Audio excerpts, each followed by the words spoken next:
नमस्कार, मैं Ravish Kumar. Positive news ये है कि स्विस बैंक में भारतीयों द्वारा जमा की जाने वाली राशि काफी बढ़ गई है। 2019 के अंत तक 6,625 करोड़ रुपए जमा थे, लेकिन इस साल 3 गुना से अधिक पैसा जमा हो गया है, करीब 20,700 करोड़ रुपए।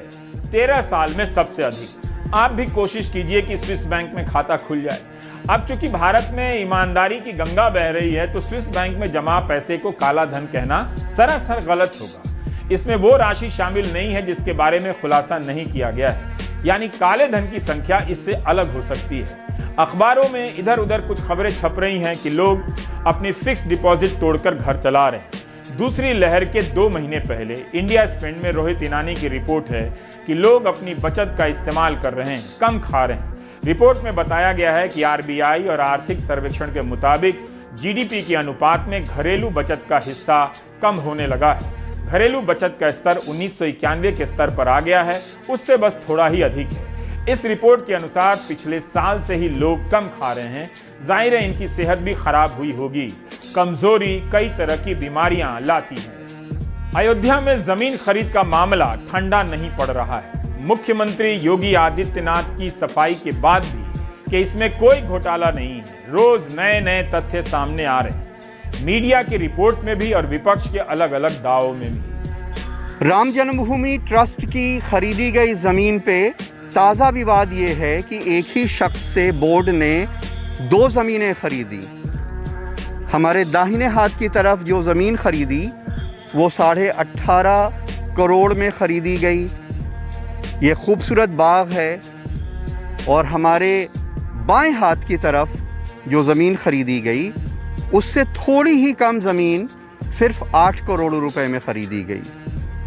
विपक्ष ये सवाल उठा रहा है कि क्या वजह है कि एक ही शख्स एक ही दिन एक ही जगह मौजूद 2 ज़मीनों को 2 अलग अलग दामों पे बेचता है और बोर्ड उसको ख़रीद लेता है। एक 18.5 करोड़ में, दूसरा 8 करोड़ में। अगर इसकी मालियत और बढ़ा भी दी जाए ज़मीन कम होने की वजह से, तो भी इसकी मालियत 9 करोड़ 35 लाख के आसपास जाती है। तो 9 करोड़ 35 लाख और 18.5 करोड़ में तकरीबन 2 गुने का अंतर है।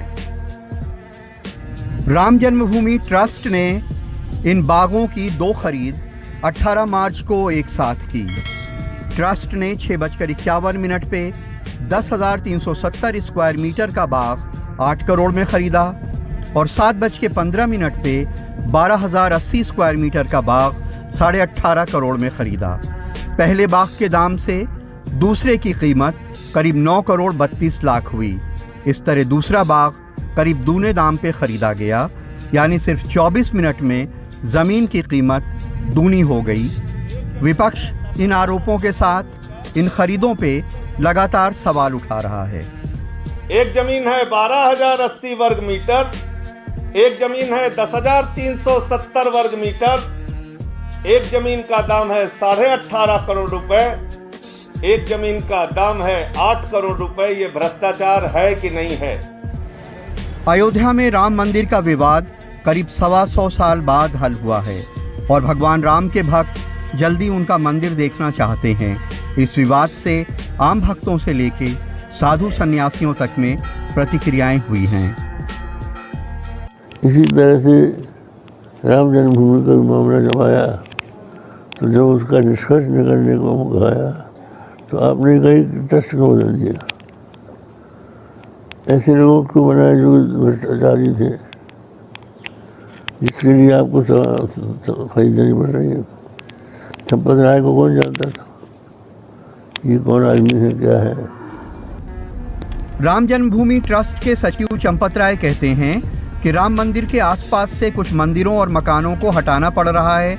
जिन्हें हटाया जा रहा है उनकी पसंद की ज़मीनें उसके एवज में दूसरी जगह दी जा रही हैं। ये ज़मीन भी उसी के लिए खरीदी गई है। तीर्थ क्षेत्र का निर्णय है कि जिनको खरीदा जाएगा ऐसे सब व्यक्तियों को, स्थानों को पुनर्वासित भी किया जाएगा।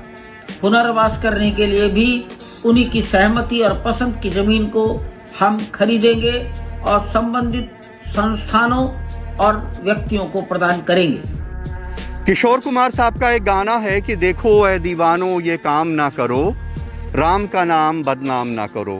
यूं तो इस मुल्क में ज़मीन जायदाद के लातादाद विवाद सदियों से चलते रहे हैं और सदियों तक चलते रहेंगे, लेकिन चूंकि इसमें उस ट्रस्ट का नाम जुड़ा है जो भगवान रामलला का मंदिर बनाने वाला है, इसलिए जब उसका नाम जुड़ता है तो राम के भक्तों को तकलीफ तो होती ही है।